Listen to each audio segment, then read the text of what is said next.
There's no doubt dolphins are intelligent and creative. But do they feel emotions, like grief or joy? Can they make friends with one of us?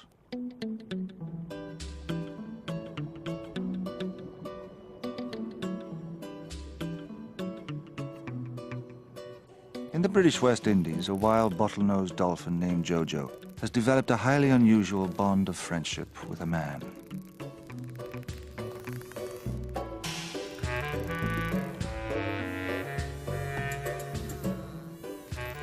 JoJo belongs to no dolphin family or social group. He's one of the very few dolphins in the world who seeks out human contact, especially his pal, a naturalist named Dean Bernal. Years ago, when tourists swam into JoJo's feeding grounds and tried to touch and harass him, he would bite their hands in self-defense. A resort owner tried to get him put in captivity. Dean Bernal intervened and was appointed JoJo's official warden. It took months to build JoJo's trust. Each day, he swam a little closer. But finally, we became good friends. We've been meeting at Sunfish Reef every day for 15 years.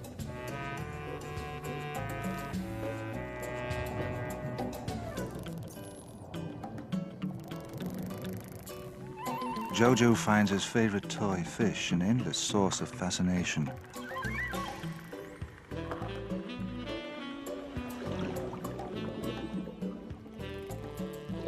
JoJo and I spend a lot of time exploring his world.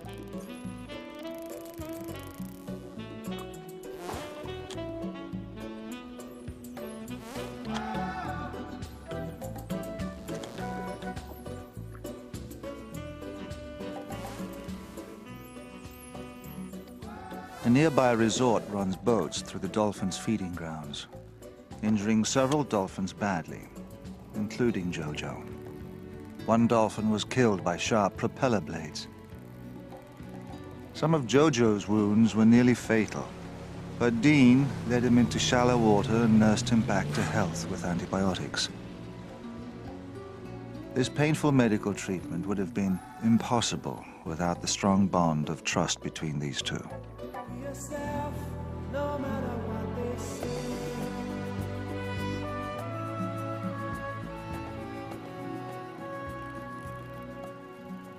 Tomorrow I have to go away for 4 months.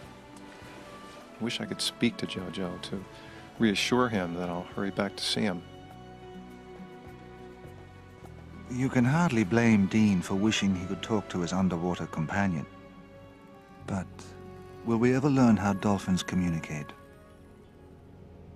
The gestures and body language, so important to Kathleen, are also central to the friendship between Dean Bernal and JoJo, the dolphin. After 4 months away from the British West Indies, Dean is coming home.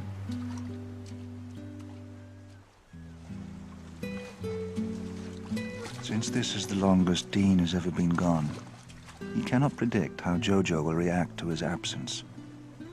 He doesn't know exactly where to find the dolphin, but he has a hunch. For years, Dean swam out to Sunfish Reef to see JoJo.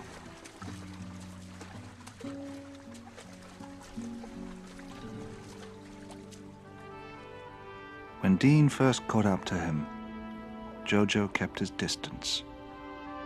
The dolphin was giving Dean the cold shoulder.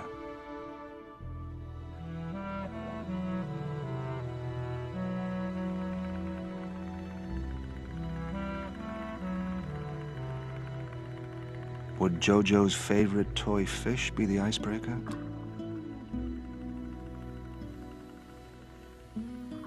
Sure enough.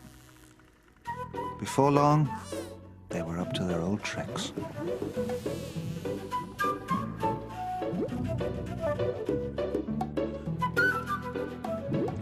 The bubble rings are my way of saying, glad to see you, JoJo.